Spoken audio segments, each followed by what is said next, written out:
I could start by quoting my movie lines, but I think Tommy's you sending that out for me, Tommy? Gotcha. All set. But I've been cleared to return to full active duty. So that being said, I'm excited. But before I get, I know you guys want to ask questions about that, but I'd like to talk about the team and stuff like that. But as far as my stuff, I want to thank the university.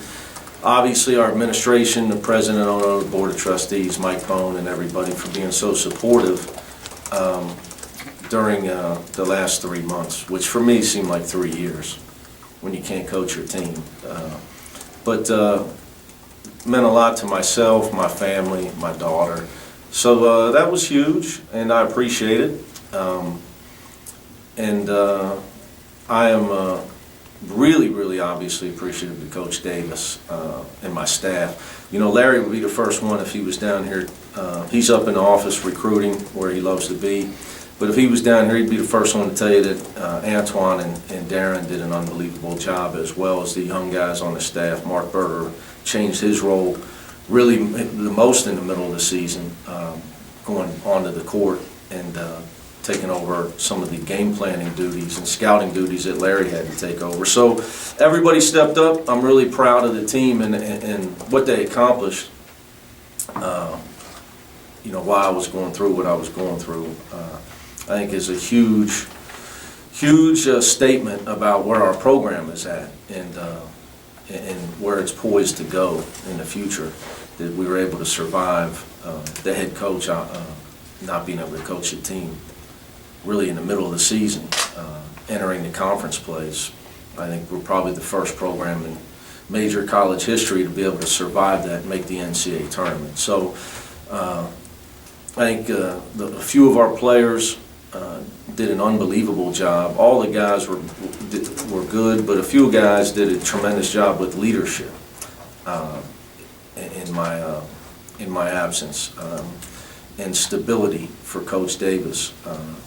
You know, in particular, Gary Clark, Octavius, Corey, Troy, those guys, they're stabilizing force in the locker room, and their consistency every day of helping some of the other guys through their ups and downs of the season. And then obviously Jermaine Sanders being our main senior was awesome. And I know Coach Davis was extremely appreciative of that. And we obviously we were able to continue our goals. Our goals this year were to get better, improve, and make the NCAA tournament. You know, I think a lot gets lost in the shuffle of a season. We had an unbelievable year considering where probably everybody in this room thought we were going to be. We outperformed where we were picked, and probably I know in all the resident geniuses' minds. We have a few resident geniuses here. Were we picked in any preseason magazine to make the NCAA tournament? I think Rothstein picked you because he loves you. Yeah. I buy him dinner. There's a reason I buy him dinner. Other coaches make him pay. Yeah, I don't think we were picked in any preseason magazine to make the NCAA tournament. So the fact that the guys were able to continue that with the distraction of me going out is a credit to the entire program and where it's at and where we're poised to go. And you know, the most exciting thing is obviously for me to be back coaching. I'm most thankful to be healthy. I'll let you guys ask me about that to an extent. But the most exciting thing is our team is, you know, outside of Jermaine, everybody's back. We got some great recruits coming in. It's a great time to be the coach at Cincinnati. It's a great time to be a fan. You know, there's so much momentum in the program now. It's funny, you know, as I'm walking down here, I have flashbacks to when I was walking in to take the job 9 years ago, and then George is laughing at me of where it's all at now. And you know, in the last, just you know, since the NCAA tournament, the way the kids played and fought, especially against the probably the best team in the last 20 years, you know, it gives a lot of people hope for next year, and that doesn't include our recruits and who we may possibly add also in the spring. So, you know, for that reason, it's an exciting time. For me, you know, I think when you walk out there on senior day and you see everybody there already at 11:30 wearing red on the Ring of Red Day, and the positive vibes around our program is huge. It's a great, it's something that makes me feel honored to be the coach, but also I'm extremely proud of that because I have perspective on where that was years ago. So, you know, that being said, as I walk through that arena, I'm excited about everything that our administration, especially Mike, has done to try to redo that arena. And it's going to happen. It's just a matter of when. And you know, that is just another thing to be excited about. So, in closing with the statement, I just want to thank my poor team doctor, Mike Donilworth. Poor guy's 20. I think Mike's 29 years old. His first year as team doctor, and the head coach goes down with a brain injury. Poor guy. There's a lot to go through if you're him now. He was a nervous wreck, but I appreciate everything he did for me, and then obviously the University Health, UC Health and Mayfield Clinic in our neurological department, in particular Dr. Andaluz and Dr. Abruzzo. So I'm sure you guys have some questions. What have they told you about possibility of this happening again from a health standpoint? Is it free and clear, and you know the odds of you having this happen again? Yeah, is the same as everybody what I would else? tell you, what happened to me is a very low percentage thing. The one thing I'd like to say, this is important because there's a lot. I'm from Cincinnati, and I don't like all this attention. I just want to coach the team and build the program. I want to take our program to a Final Four. So this is all a distraction for me. That's how I look at it.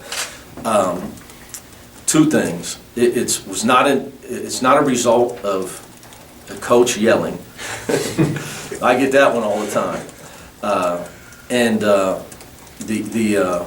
You know, I'm cleared. So, and when I say that, it's because my artery is healed. I'm healthy. So, what I have it's spontaneous. It's no different than everybody else in that waiting room. It's called spontaneous dissection. They do not know what causes it. It's like, unfortunately, a lot of things that people get. I think what you have to understand is, if that wasn't the case, then obviously I would not be running around coaching basketball or doing what you're doing, whatever. But I will say that my doctors gave me a lot of credit for listening. So I'll take that, because I think you know, the reason I was honest about what I had and came out with it. I think a lot of people that do that, and I think you have a responsibility when you're in a public position to do that, because I think that you're maybe in a position to help other people.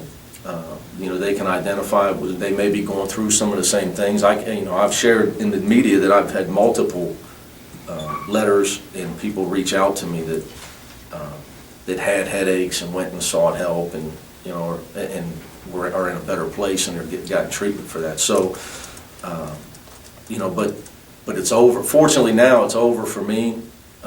You know, it's a random thing. Obviously, very low percentage random thing. So I think, you know, going forward, I can go back to worrying about being the son of Hep Cronin and my hereditary heart disease in my family.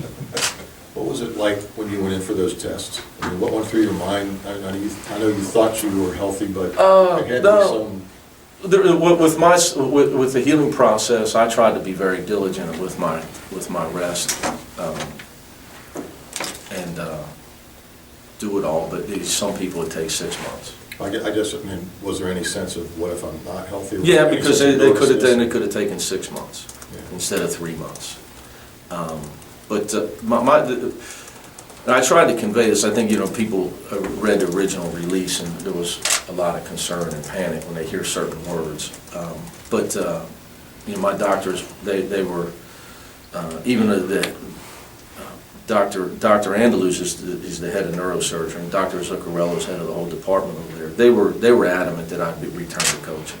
You know, They were very positive about that from day one. So, but when you go back in for the test, obviously you're hoping it's over with. As crazy as it sounds, I'm thinking I need to be able to fly this spring to recruit.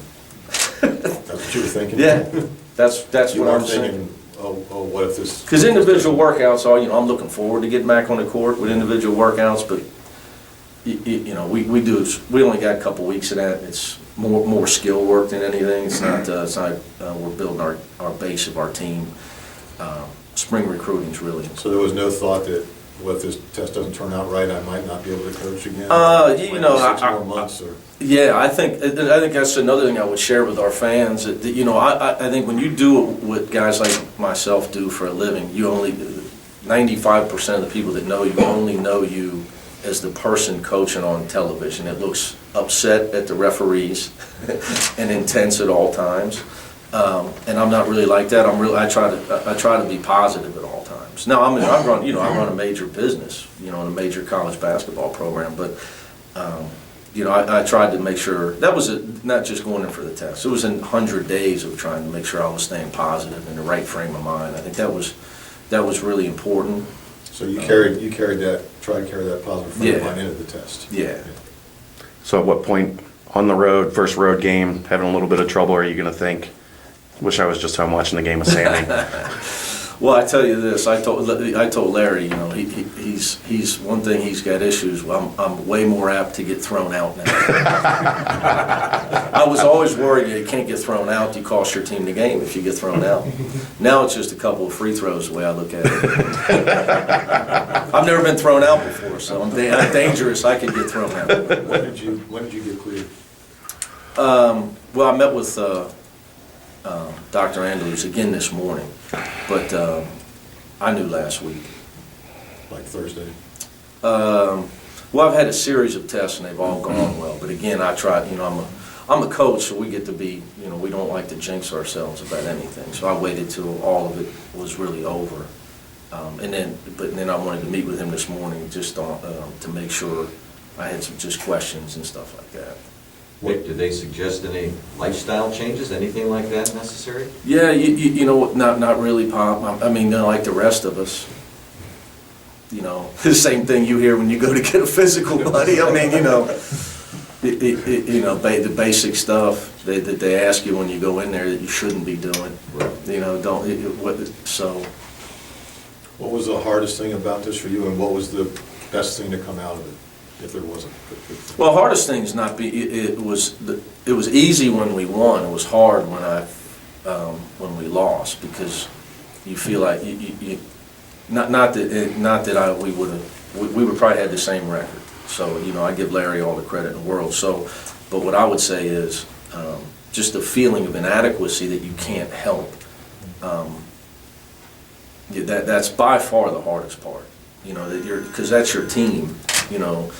And that you can't. There's nothing. You're not there with them. And it's important that for me, it was, that they realized that, that I was miserable as well, even though I wasn't there. I'm with them. That I wasn't on the beach somewhere, which I thought about. No, but that was hard. That was by far the hardest part. What was the second part of your question? The best thing to come out of it? Maturity as a person. I think, as a coach now, a lot of times as they went to go fly out to a game, I stayed. So the road games were the hardest part, because they would leave, they would practice and leave, and I'm sitting in there staring at the wall. Fortunately, I've been doing this for a long time, so it doesn't take me that long to scout the next game. I'd already seen that team, so all I'm doing is resting and sitting at home. And going, coming to work and going home is really all I'm doing, other than getting something to eat. So the downtime allowed me to evaluate college basketball a lot, and our program a lot. And from A to Z, things I've talked about with Mike, things we can improve on, from our arena, locker rooms, to the way we maybe recruit, to how we're going to fill the arena next year. I got a whole notepad of stuff that from a marketing standpoint, getting the kids out in the community more, anything we can do to try to generate more interest in our program, to sell out our arena. Just all that type of stuff. And aside from the boring part, the X's and O's part. The X's and O's part for me is, the more I watch, when you're not calling plays and you're not dictating things, and you're on that sideline, you blame yourself and you think you can control everything, but it's different. When you're sitting there watching the game, you really realize that the good coaches, it's tic-tac-toe. He's going to do that, I'm going to do this, and kids actually, but your kids go into SMU and take care of the ball in the second half, make every open shot, and don't let Nick Moore shoot, and your team wins. And you can go home thinking it's your game plan, but it's not.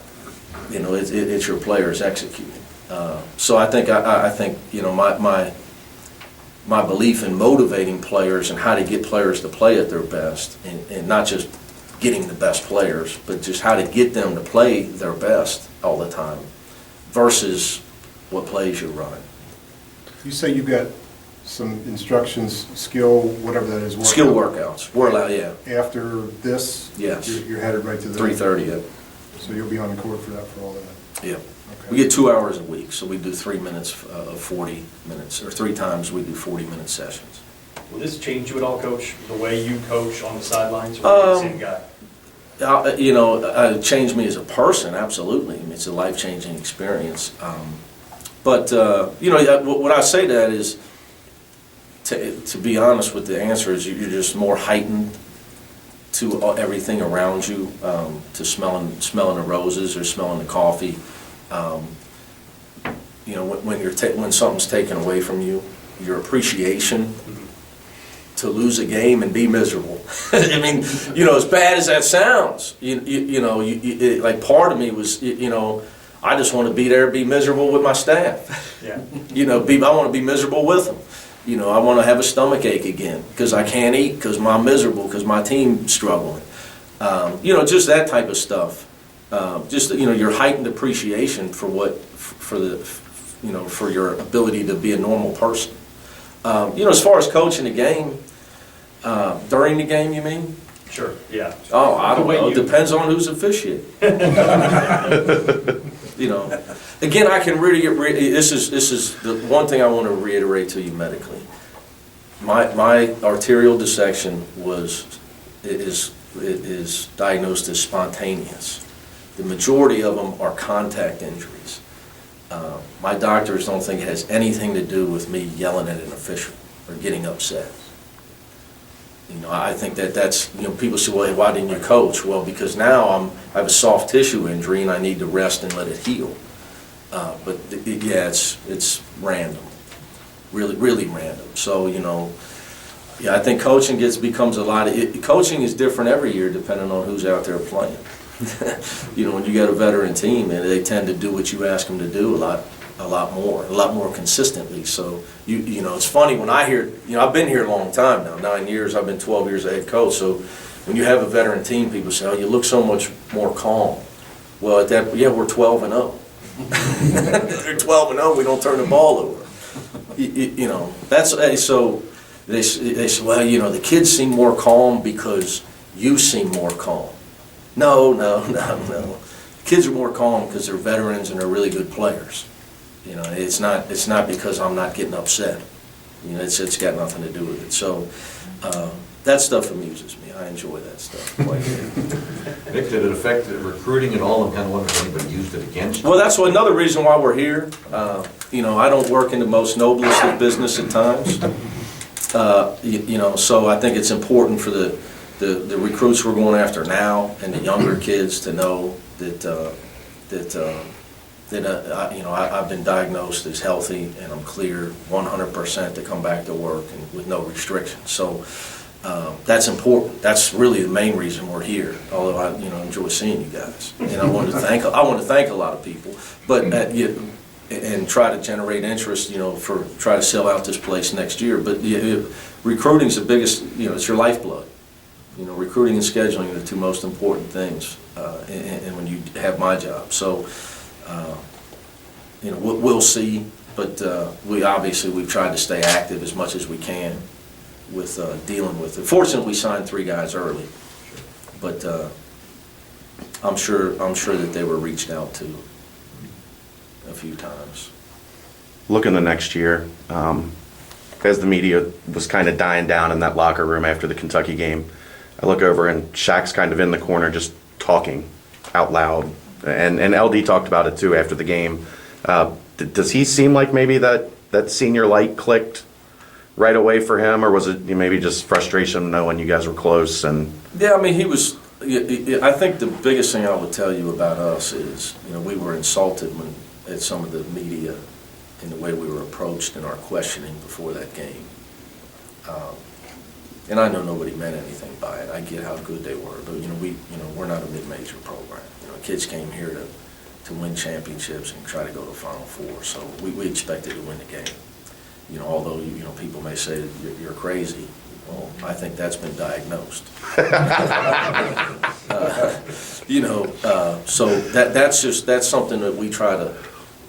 The way we built the program is we decide, our players decide, we make a decision here to be coached and to play and do what we have to do to be successful, and regardless of our opponent, So, Shaq is a guy who's been in the locker room. He's beat the #1 team in the country before. I mean, we expect to win every game. So he was definitely frustrated. But I think, the positive from that is that you hope that playing that game gave our guys a glimpse of what we're capable of. Now, my job and our staff's job here, starting at 3:30, is we got to make sure that our guys understand that we're going to hold them to that standard, that we're going to hold them accountable to that, that we plan on playing on that stage next year, but there's going to have to be a lot of work to be put in. A lot of work. We can't just sit here and say, well, hey, we got everybody back but Jermaine, and it's a long off season, and we got some guys. Hopefully, what they gained this year in maturity, and what they gained as a bond as teammates, is going to fuel them to put in the work. You can't just show up next year and say we got everybody back.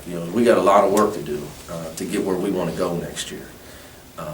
So I told Shaq, my message. I loved everything he had to say, and I love that he said it in talking about next year. But if we've tried to explain anything to our guys, that hard work equals success. So it's time for us to put in the hard work. We got to get to work, and we got to make sure that we're able to live up to some of the expectations that our fans are going to have for us next year. Because I'm sure, I love the fact that in that game we probably raised expectations, but we got to live up to them.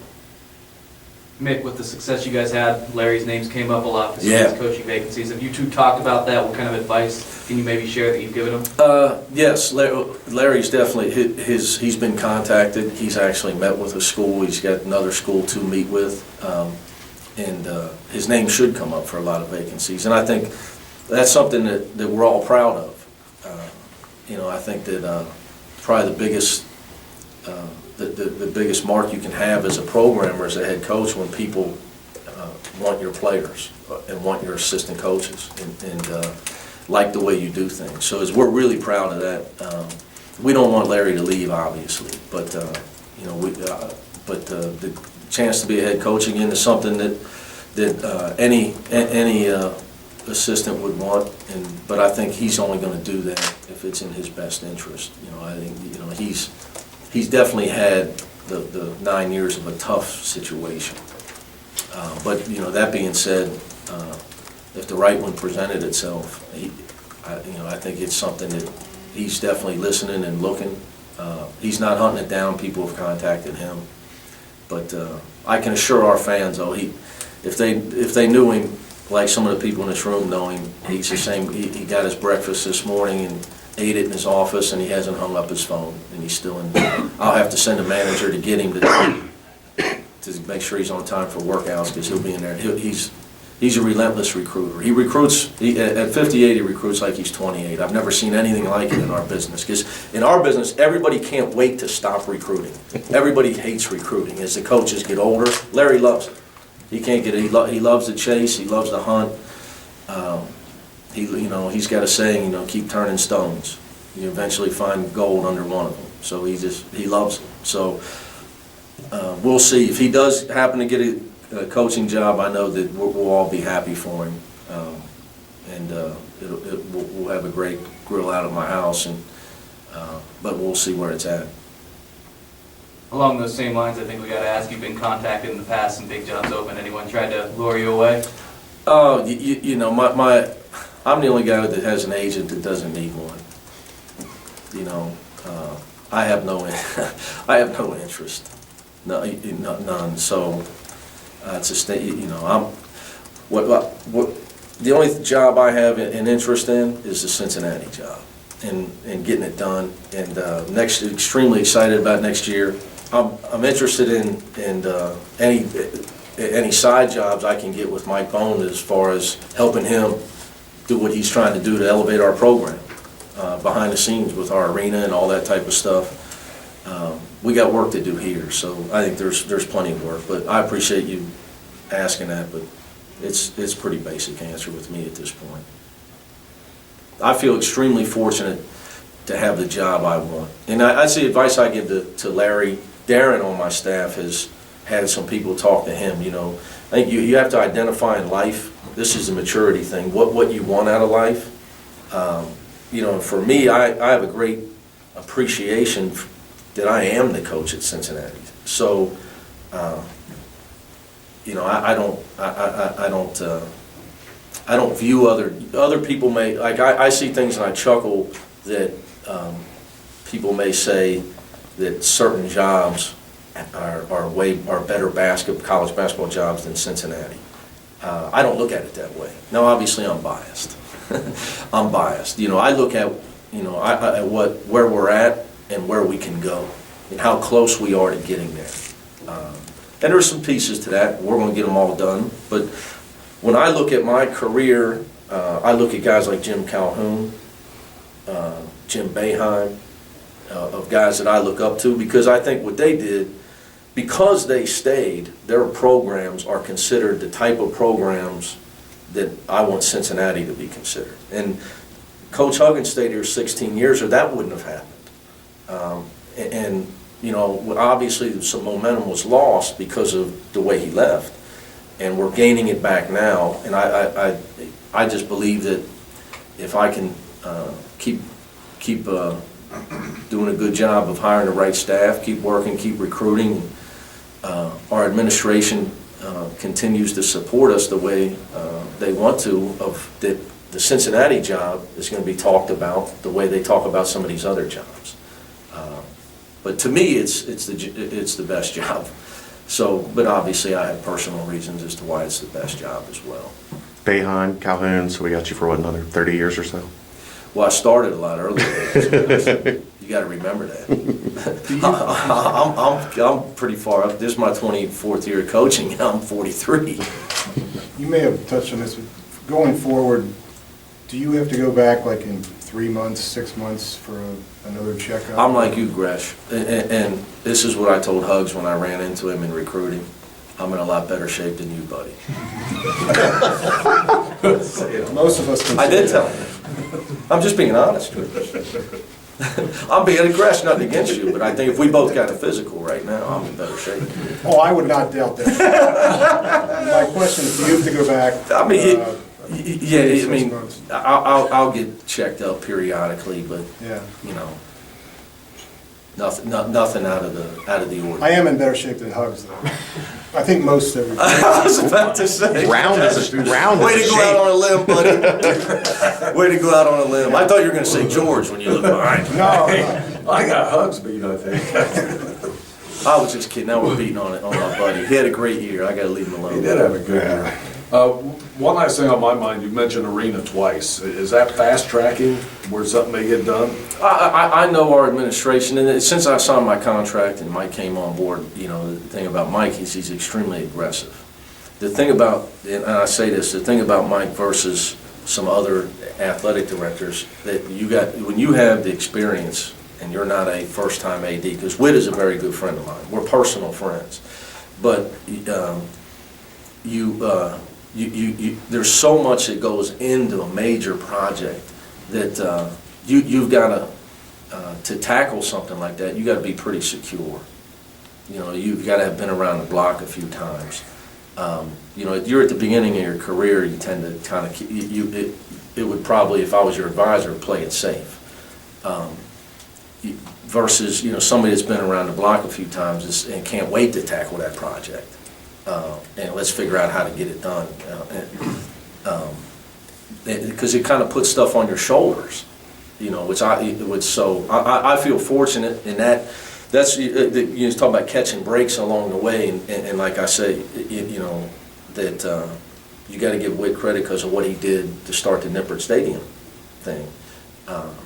You know, that obviously is huge for us as we up our profile for going forward in the college landscape, all that type of stuff. But to then come right behind it and start talking about the arena and what everything that's got to happen. I mean, you got to talk to Mike about details on that. Obviously, he tells me coach and recruit. That's what I try to do. I'm happy I'm back to coaching and recruiting. So, but with that, the best thing I can do is try to put out the best product possible and the most excitement. I think we're in a good place with that. I would tell you though, I said this last year with the contract thing. If I didn't think it was going to happen, I would have told you. I'm confident that it's going to happen. But when I don't know about all that stuff. Again, like for me, it's always been such a long-term approach. I'm just happy it's happening. You know, so I'm not like just some coaches that have come in here with ultimatums. I'm not leaving anyway, George. So, I'm just happy it's happening. That there's people here that want it to happen in our administration, and I think that when it does happen, it's going to be a great thing, not a good thing. It's going to be awesome. From what I've seen behind the scenes, it's going to be awesome. The day it does come into fruition. Any other questions? Thanks, guys.